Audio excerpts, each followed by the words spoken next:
And hi again, everyone. Welcome to the Donovan Live post-game show right here on WKYC's Facebook Live with Jim Donovan. I am Dave DiNatale. And Jimmy, what an interesting night last night. You know, you had, as some attentions were on the State of the Union address, the president was talking after 9 o'clock. At the same time, we find out up in Detroit that Kevin Love fractures a metatarsal bone or whatever, but he's got a broken hand. And then the absolutely crazy news from the NFL as we get ready here for Super Bowl Sunday, there's a trade. The Kansas City Chiefs sending Alex Smith to the Washington Redskins, who have then signed him to a $70 million contract.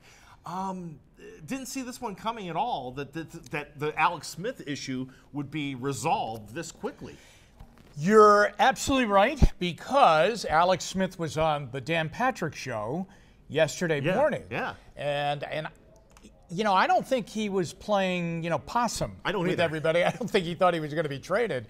And I don't think he wanted it, at least yesterday morning. I think he was still holding out hope, albeit I think he kind of knew that the writing was on the wall, that Kansas City was going to move to Pat Mahomes as their next quarterback, and that they were going to make Alex Smith available to be traded. And, Dan Patrick asked him about, there's a possibility, the Browns need a quarterback. And he went, wow, yeah, I hadn't thought about that. They're 1-31. How does that happen? Well, we're here to show you. Right, exactly. But anyway, you keep hearing about all these dates, okay? For instance, you keep hearing that an NFL team cannot announce that they've hired a coach until after the Super Bowl is over, and yet we know that Josh McDaniels is the new head coach of the Indianapolis Colts, and Matt Patricia is the new head coach of the Detroit Lions, and they're coaching in the Super Bowl as Patriots coordinators, probably for the last time on Sunday. But then there was this March 14th day when the NFL new business year begins. That's the day that you can announce the signing of a free agent. You can offer somebody a deal on the 12th, but you can sign a free agent and announce it on the 14th. And that's when everything kicks in, because at that time, the salary cap, all the new league year. Yeah, it's a new league year. So, yeah, you're right. When this all blew up like that Alex Smith had been traded, I think a lot of people around here just kind of assumed that the Browns were not only in on the Alex Smith sweepstakes, but that it had a likelihood that it was going to happen because of the John Dorsey connection. He was there when they made the move to get Alex Smith in Kansas City. Then there was a bit of, were we asleep at the switch? Yeah. And I don't think we were, Dino. I really don't. I think the evidence is that they were involved in it. I think Kansas City put the word out that, hey, listen, if you have a package, send it our way. Yeah. I think truly, and I think Pat McManaman of ESPN.com was really, one of the people that kind of got to the bottom of this. The Browns came up with a second rounder in the package, but did not want to enter into a long-term agreement. Now, on the other side of this, I think the Kansas City Chiefs did Alex Smith a solid, okay? Yes. Because he had been a good guy. He had taken them to the playoffs 4 times, I think, in 5 years, okay? And, we're kind of saying, hey, listen, where would you like to go? Where are you going to get the contract extension? Washington said, we'll give him the contract extension, and I think that's how the deal was. The Washington deal was for a third rounder, a pretty good corner, Kid Fuller, Kyle Fuller's brother, I believe, right? Exactly. And then the guaranteed extension on the contract of 4 years, $71 million guaranteed. I think that's how it happened. I do too, and I think we really haven't seen John Dorsey in action much yet, but I don't think for this team where they are right now, it would make any kind of sense to give a 31 or 32-year-old quarterback 34. He'll be 34 soon. Yeah, 34-year-old quarterback a multi-year deal like that. I don't think that's not where the Browns are. They're not a quarterback away from going to the playoffs or anything like that. They're not there yet. All right. So you're right. I think you're right. I get that, and Cousins is a little bit different, and we'll get to him in a second. But because he's younger, I think it's maybe a different situation. But I mean, that's a ton of money to pay and invest in a mid-30s quarterback by the Washington Redskins. I'm frankly stunned. Yeah, I think a lot of people in Washington are stunned too. I think the Redskins got tired of dealing with this franchise tag and with Kirk Cousins' inability to sit down with them but I think a lot of it might have been on their side, to sit down and get a long-term deal hammered out. So they kept tagging him, and he was making a ton of money because of the franchise tag. And you could hear that coming out. Jay Gruden came out, other people came out from the Redskins organization and said, good quarterback, yes. Super quarterback, great quarterback. In other words, we're not seeing we're that. 7-9. Yeah, we're 7-9. Yeah, right. So we're not there. So I think that's why they went all in on it. And, they went all in on the RG3 thing, when they traded for him and went up and got in front of the Browns and Mike Holmgren that time to do it. But getting back to Alex Smith, I think what you're hitting on, and I think you're correct, is I don't think the Browns are looking for a long-term guy like Alex Smith. No. I think they hope the long-term guy is either DeShone Kizer or a guy that they're going to pick with one of these, high picks in the first round, either the number 1 or the number 4. And so I think that if they had gotten Alex Smith, I think that they would have lived by his current deal, which was 1 more year. Yep. And he was a bridge quarterback. He's the bridge. Yeah, he was a bridge quarterback. Yep. And so with that now, you cross his name off the list.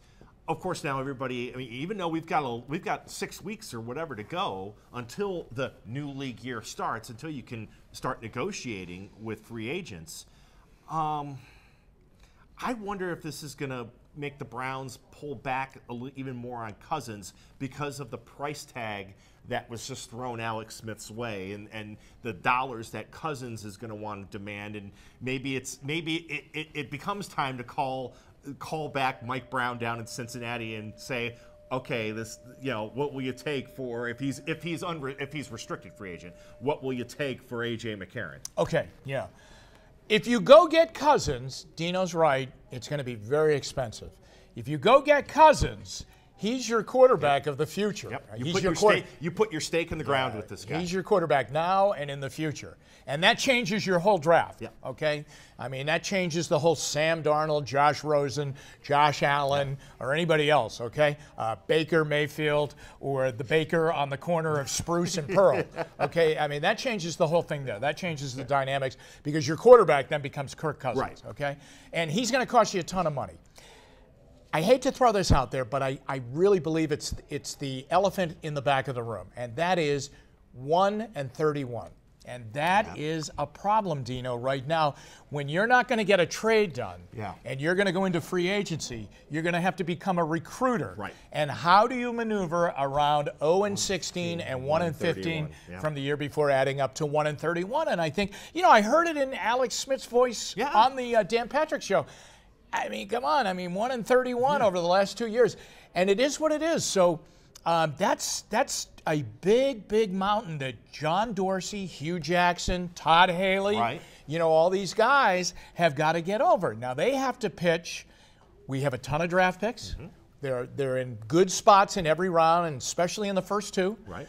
We have a better than average offensive line. Yes. If Josh Gordon stays on the straight and narrow, we got an all-pro wide receiver. Mm-hmm. We're going to fix all the other stuff. We have a lot of young players, and we're not that far away. Right. Now, is somebody like Kirk Cousins going to believe that? Now, on the A.J. McCarron thing, there's a big date coming up. I believe it's February 14th or 15th. Yeah. That's when there will be a ruling on whether or not he is a free agent or if he remains a restricted free agent. And the argument here is his first year, he came into the league injured. Yeah. But they activated him late in the year, and that's the hazy area right now. Because the reason why we bring up these veteran quarterbacks is the Browns, we've talked about it from day one when we got to this offseason. The Browns can't go into 2018 without having a veteran quarterback in, and not talking about DeShone Kizer, who's played a year, or Cody Kessler, who's played 2 years. They need to have some kind of veteran presence in that quarterback room to go with Kizer and a potential first round number 1 quarterback draft pick. Yeah. Now the thing with A.J. McCarron is, remember, he hasn't played that much. He did finish out that year when Andy Dalton broke his thumb, and he played in the playoff game. And he Hugh did a very good job with him. Right. They did well. They couldn't hold a lead in the late going. I don't think that was A.J. McCarron's fault. No.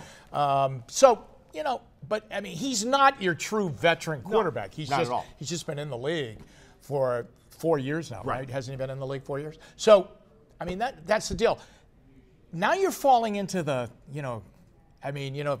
if you don't get a deal done with them, or you don't get a deal done with him, pending what he's labeled, restricted or totally a free agent, or an unrestricted free agent, if you don't get a deal done with them, now you're into the Tyrod Taylors. Yeah.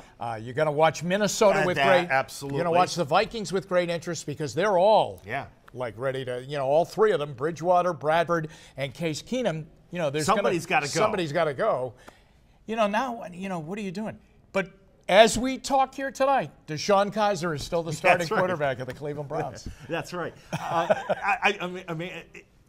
I just think that, the more we talked about right when the season ended and the mistake that was made in 2017 to not have Josh McCown back, to be with the rookie, help develop the rookie, be able to come in and play and win you a game or two, or how many, or 5 in his case with the Jets, to be able to kind of lay the groundwork for the rookie and make his life a little bit easier when you do give him the football. I just think if they go into if they draft, let's just say they draft Sam Darnold, and then they say, okay, we're going to have Sam Darnold and Deshaun Kaiser and Kevin Hogan compete, be the three quarterback. Cody Kessler compete. So where are you again? Right. Yeah. Right. Where are you again? You're right back where we were last year. Boat, yeah. Right. You're in Puxatawny, Pennsylvania. It's Groundhog Day. That's right. I mean, you're exactly right. I mean, there is a dilemma here, and that is this position has strangled this franchise since they've come back in to the league. I mean, the first move, Dino, that was made was a pretty smart one. Let's get Ty Detmer. And we're going to put him with Tim Couch. But then they played Couch right away. Week 2. Yeah, and Couch, had the body of a 75-year-old man after playing 5 or 6 games behind that offensive line. But they had the makings. They had the thinking was right there. And it just, that position is just, it's got them. And they have to have something, miraculous happen. I was thinking in anticipation of us talking, what they have to have happen is almost what happened to New Orleans. Think about the Saints, okay? The Saints were, they were a mess because of Hurricane Katrina. Yeah. The Superdome being demolished. Guys not wanting to go there because the city was, it was torn apart. It was underwater. Right, exactly. Okay? The franchise possibly being moved to San Antonio. Yeah. They were displaced. They were practicing in Louisiana, and they were playing in San Antonio, and they were playing a little bit in Baton Rouge. They were all over the place. They were just vagabonds traveling along the highway of the NFL. Who would go there? Drew Brees went there. Right.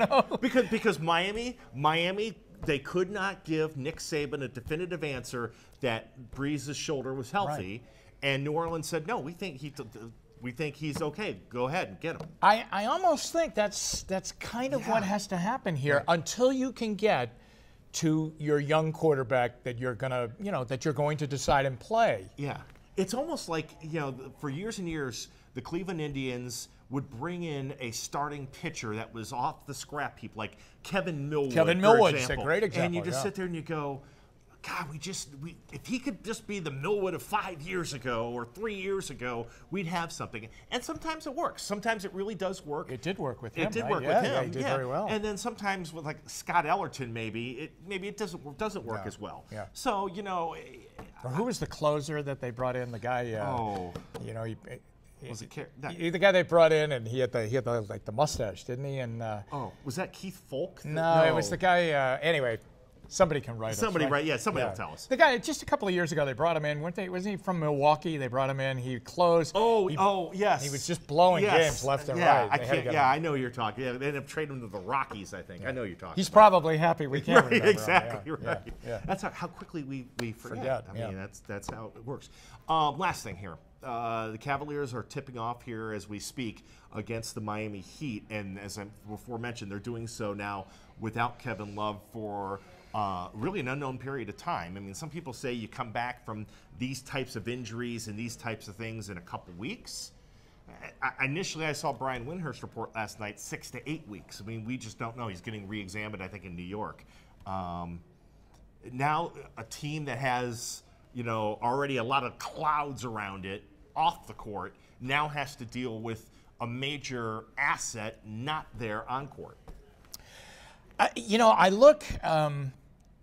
just thought last night was awful. Yes. Okay, here's a Detroit Pistons team that lost a bunch of guys in a trade the day before. So those guys packed their bags and they're heading on their way to LA to be with the Clippers. Blake Griffin's not ready to come in and play yet. Okay, so you don't have him. So it's like a game at the Y. Okay, it's like shirts and skins. Right. Okay. And they first gave one up to 21 gets the Capri Sun. Well, and in this case, the first one to 125. I mean, they gave up 125 points.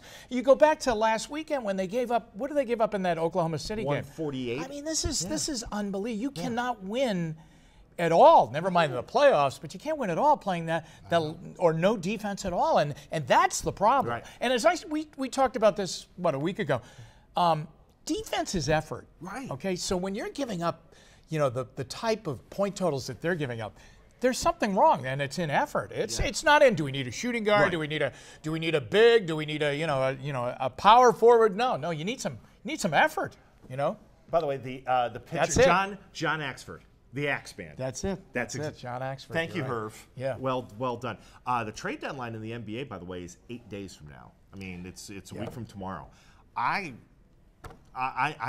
right now. I think it's anybody's guess what the Cavs. I mean, we know they want to do things, but whether or not Kobe Altman can make this happen. Now, do you think Kobe Altman going to be making the moves? Or is it Dan? You're right. Is he making the move, or is he just making the call? He might be making the call on behalf of Dan Gilbert. He's like the kid at the draft that brings the card up. Here, kid, go take it to the commission. This is a big week coming up here now for Dan Gilbert, Kobe Altman, and the Cavs, because I mean, after this, you can add guys that get cut, and signed to veterans minimums. But this is if you want to restructure your team, you've got a week now really to do it. Right.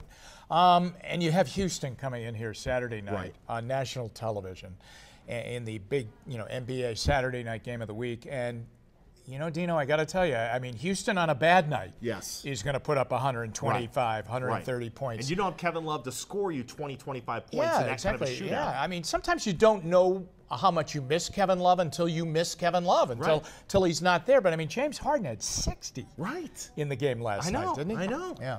I mean, that combination, you wondered how it was going to, him and Chris Paul and everything was going to work out. It's working out just fine for them. As the West goes. All right, Jimmy. Tomorrow we'll kind of get your thoughts on the big game for Sunday. I'm ready. We'll do that tomorrow. I'm gonna go watch some film. That's right. We're gonna go watch tape now. All right. Thanks everybody for watching the Donovan Live postgame show right here on WKYC's Facebook Live.